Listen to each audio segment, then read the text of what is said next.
Hello મિત્રો, તો કેમ છો બધામાં? બધા મજામાં? હું છું તમારો ભાઈ કમલેશ અને આજનો હું એક નવો બ્લોગ બનાવી રહ્યો છું જે ખેતીવાડીનો છે, મારા ખેતરનો છે. મારા ખેતરની અંદર અત્યારે ઈસબ એટલે કે ઘોડાજીરું, મારી ભાષામાં એને ઘોડાજીરું કહેવામાં આવે છે. આ એને ઈસબ કેવડા ઈસબ વાવેલું છે. એટલે ભાઈ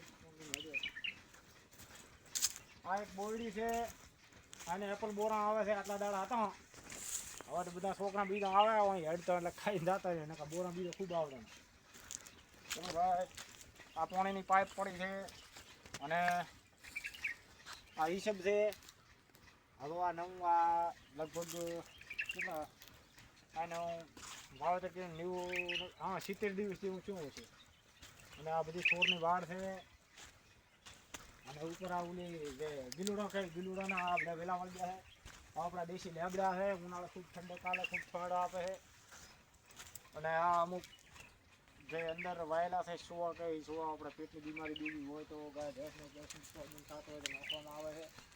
ફોન થોડો ભાઈ સુને અને આ રहुડાનું ઝાડ છે. એની અંદર સારું ફર્નિચરનું લાકડું નાખે છે.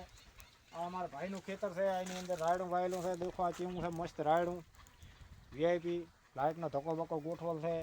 અંદર હમણાં ખીજડાના ઝાડ છે અને આ ઉપર ઈચ્છા આ દાડમનો ઝાડ પણ છે. હવે જુઓ દાળમાં લટકી છે હાલમાં. હવે થોડીક કાચી છે, પાકે એટલે ખાવા આવું તો આવો તો બધા. ધન્યવાદ. આ બધી અંદર લેબુડિયા ને એવું છે અને હમો ખાસે બધી છે. ખેતર છે આમ રાજગીરાનું વાવેતર કરેલું છે ભાઈ.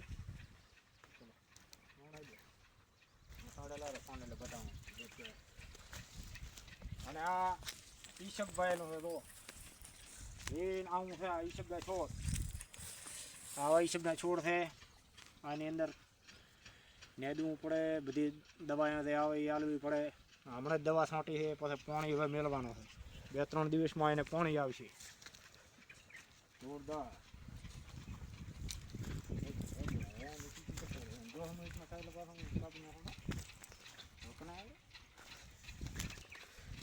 ચલો ભાઈ, તો આખો દેખવા છે. આખું ઘણા દૂર ને દૂર આખું આ ઈસબ છે વાયેલો. લગભગ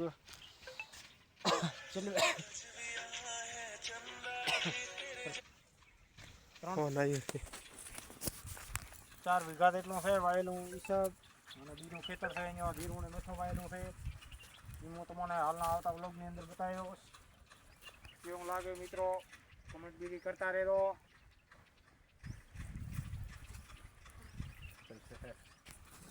સરસ મિત્રો. આની અંદર પહેલાં નેદર ખૂબ હતો પણ નેદર બધું લઈ લીધું હવે. હવે એકદમ ચોખ્ખું થઈ ગયું છે. હવે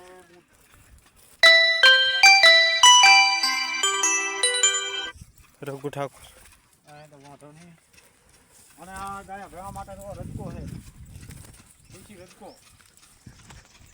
આ બધો રજકો આ ગાયા ભેવા માટે રજકો આપણે 4-5 ભેવા 2-3 ગાયા રાખું છું એટલે એના માટે આ સ્પેશિયલ રજકો છે. લીલો રજકો,